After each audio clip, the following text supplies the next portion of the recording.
that yes, we're seeing the cases go up. In Talbot County, we had the first good day for a long time, and I never thought I would say that 6 new cases was a good day, but it's better than 10 in what we've been having. Mm-hmm. Of course, the push has been on to test. Mm-hmm. We've got up to, in the state, 25,000 tests a day. Now, Talbot County has a percentage of population 18%. That's high among the counties. Our positivity rate has decreased to 3.8%. We were the highest a couple of weeks ago. And the positivity rate and all is very good. But if you're having your cases go up at the same time and they're being admitted to the hospital, we've gone from 2 in the hospital to 10 in the hospital. I don't think we've ever had more than 13, but that is an increase for us. So we're not just seeing asymptomatic, we're seeing people with symptoms. And as I said, today was a good day just with 6, but it's been on an average of 10. So we're not out of the woods yet. And our spread, we know there has been significant number in the Hispanic community for the past 2 or 3 days. We've actually seen some decrease in that. Hope that's a trend, but not sure. So that's sort of where we are now. The one thing that I would just ask for consideration on the resolution is when you're talking about the outdoor events, I had a long conversation with our planning officer around the definition of special outdoor events. It really wasn't clearly defined in the code as far as other than weddings, carnivals, and I believe it says, and then other outdoor events. So we were trying to find a way to quantify what those outdoor events are and how to establish what is and what is not an outdoor event. I know you gave us some numbers last time you were in here. I think it ranged between 15 and 50. No, I really gave, and I want to be really clear on this because this is where everything gets mixed up. When you say what is safe, and then when you say what's a number, please recognize that when you're talking about a virus like COVID-19, there is no safe number. It's where you want to put the number to decrease the number that can be affected at one time. So the governor chose 10 when he shut down everything. Anne Arundel and a lot of the other counties have put 25 on indoor and 50 on outdoor.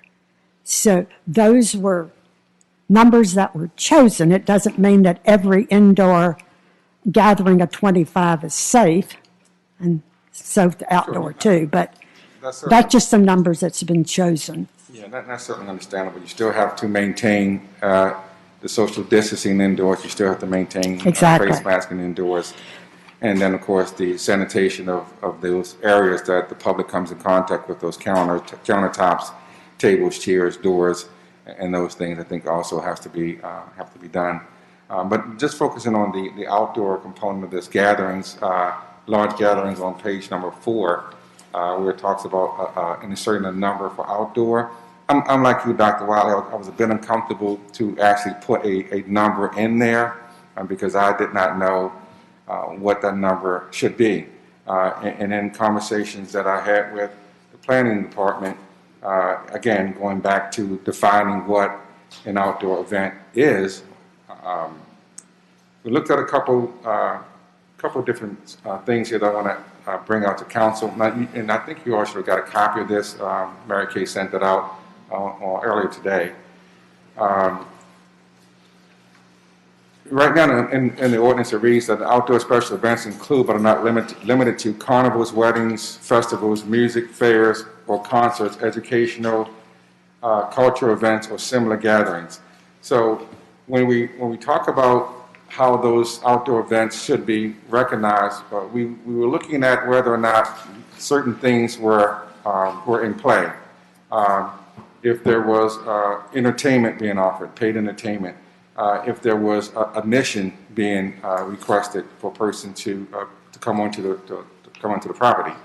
If there was food being provided through a caterers or food truck or other food service entity. If there were temporary restrooms that were being deployed at the site. And certainly if the event was open to the general public, it wasn't by invitation, but the general public was invited to attend.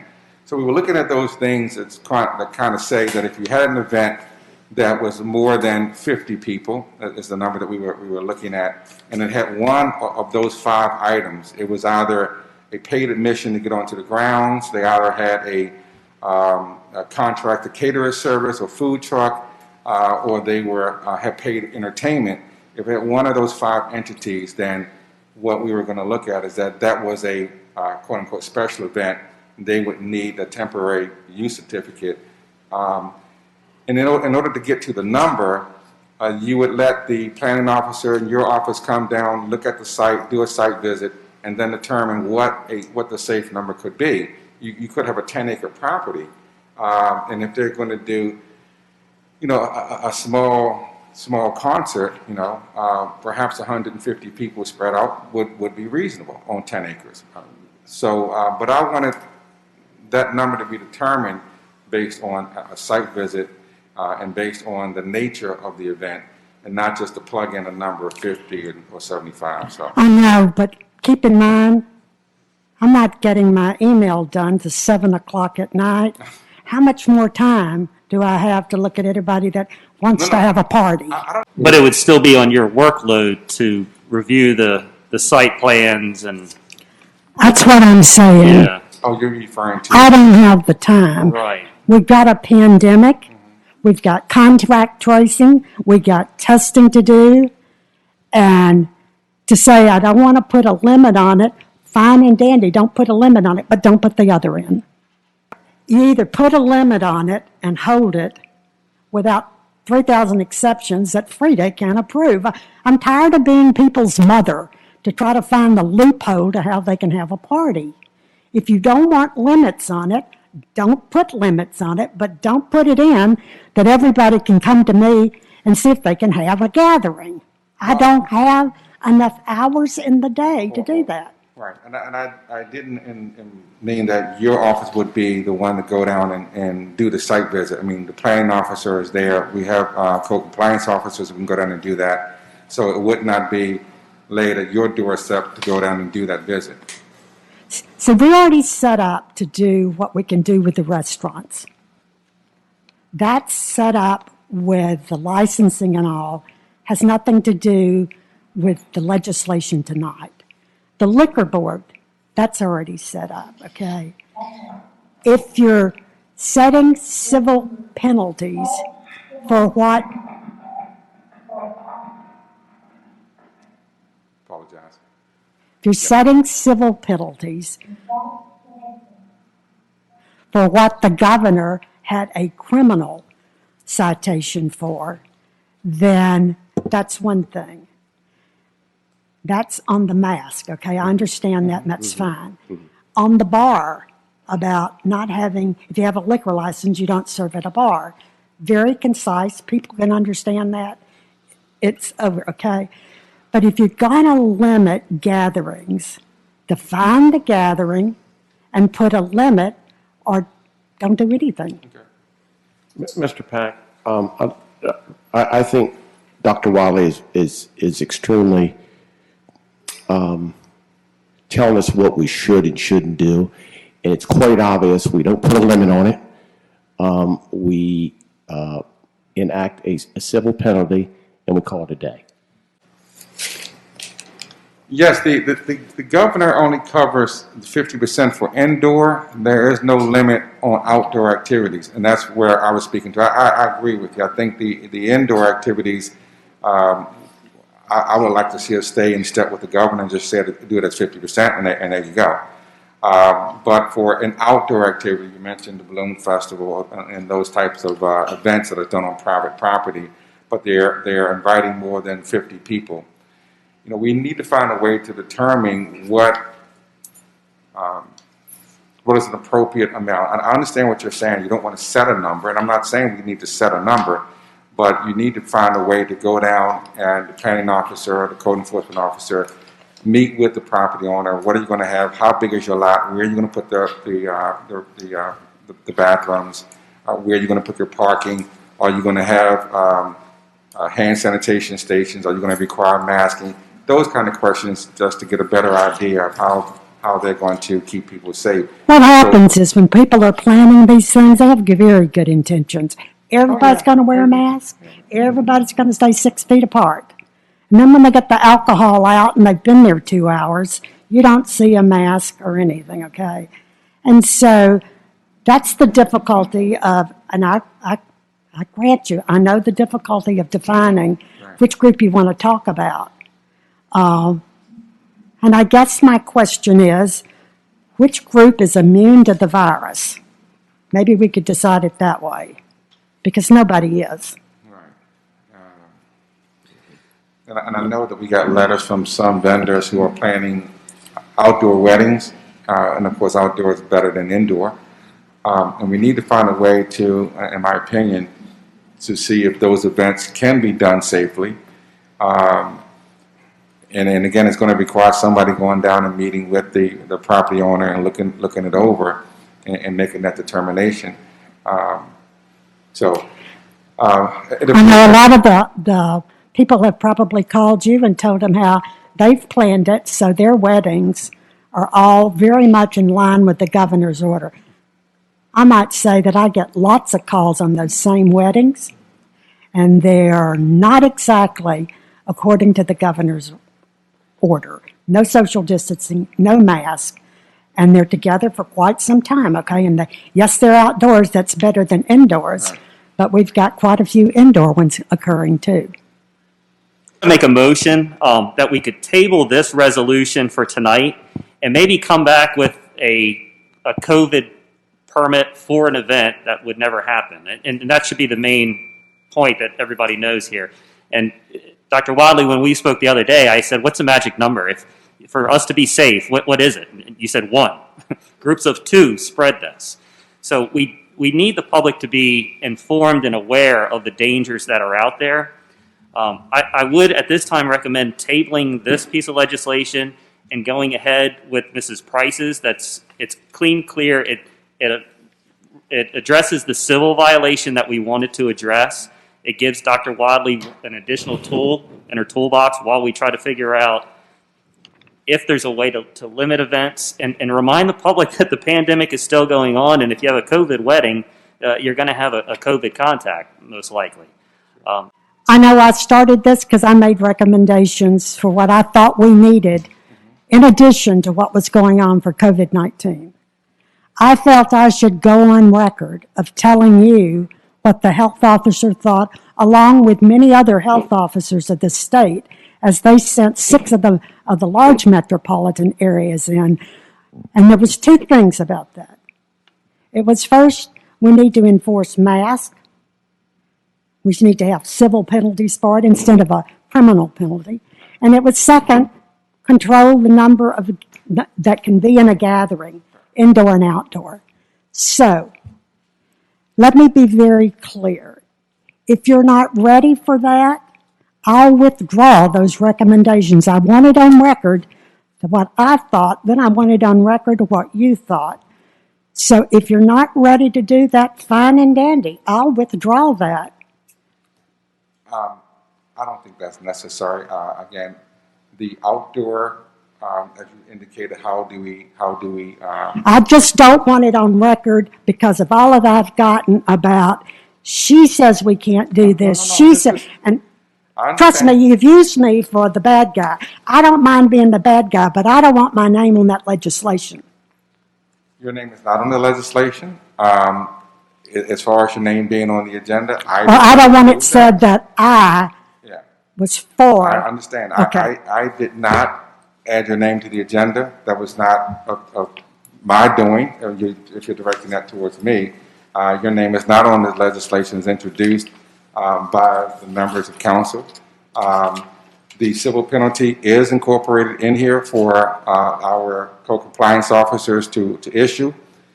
The only piece of this puzzle, and maybe it's my fault for not being ready this evening, is how we determine the outdoor gatherings. And what's the exceptions?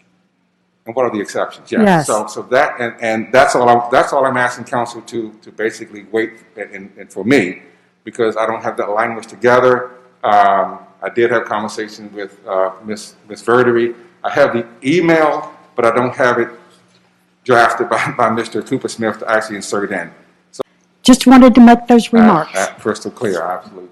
So is council comfortable with just the civil penalty and that's it for the time Yes, being? I am comfortable with that. After speaking with 3 large organizations in the community that have, let me see, one that has successfully run a large outdoor event that was approved, one facility that is operating, and another one that is trying to have outdoor events.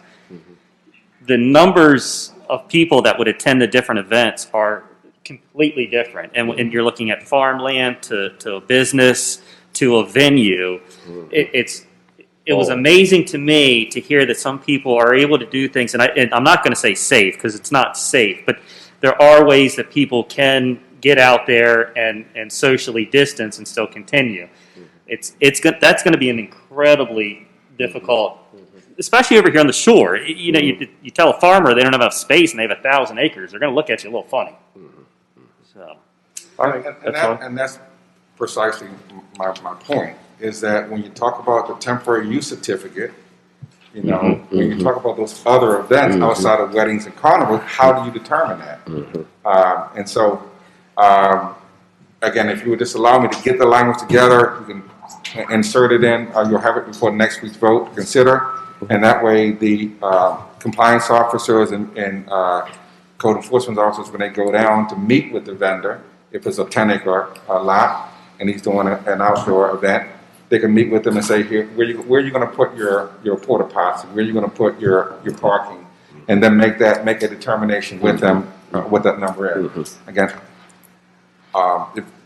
if you guys at the end of the day want to go with just no number or no oversight, I would be a bit reluctant to go with that. At the same token, I'm not comfortable putting an artificial number in of 50. I don't think that one size fits all. Right. and Mr. Pack, I would also recommend a fee schedule. As Dr. Wadley said, I can't, I hate to say that she's not here, but she has been incredibly helpful to me, and I've been able to get a hold of her, and I greatly appreciate her being part of the community, part of the discussion, and being available. But she's just one person, and I know she has been completely overwhelmed because she's been doing her job so well to try to keep the county open. I can understand her frustrations, but there should be a monetary cost in doing the event that's different due to COVID-19. And that would be because they have to be a site visit?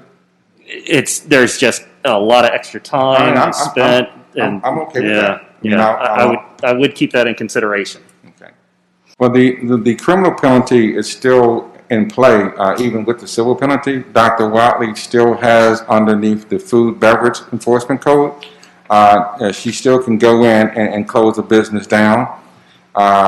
They can still be cited underneath the governor's executive order, up to $5,000 or 1 year in prison. So that doesn't go away, even with the civil penalties. That just allows our officers to go in and cite them locally.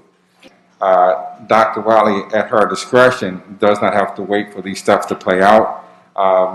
She can, based on the Food Enforcement Code, go in and suspend without going through steps 1, 2, and 3. I understand that you have it in here and it's fine to build it in, but I just want people to be crystal clear. She does have the authority to operate independently of this council.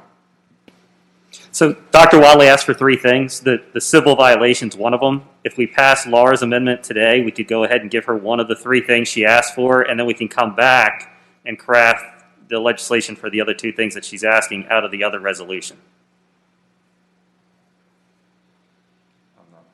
But are you saying I'm saying if we go ahead with Mrs. Price's emergency resolution today, we give her, Dr. Wadley, one of the 3 things that she asked for. But again, Mr. DeVillio, the outdoor size of the outdoor event, I'm going to put in both of them. Because it has to be there for people, for the compliance officers to know what it is they're applying the warning to. We can come back and do one that just has that. But why would you pass it tonight? Because then we give her, for a week just to add the language in. because we're immediately giving her the thing that she wanted, which was a civil violation, because she doesn't want to clog down the courts with a criminal violation for a restaurant that she's got a problem with.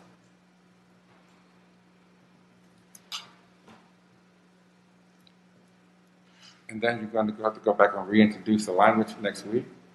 No, yours is already offered, so we can go ahead and amend yours. But this would go ahead and give her the civil violation, so that way, right now, she could go into the restaurants or food establishments that she has a problem with and give them a civil fine immediately. The newspaper is going to put out there that we've created legislation now with a warning, a civil violation, and then a potential for a license to be suspended.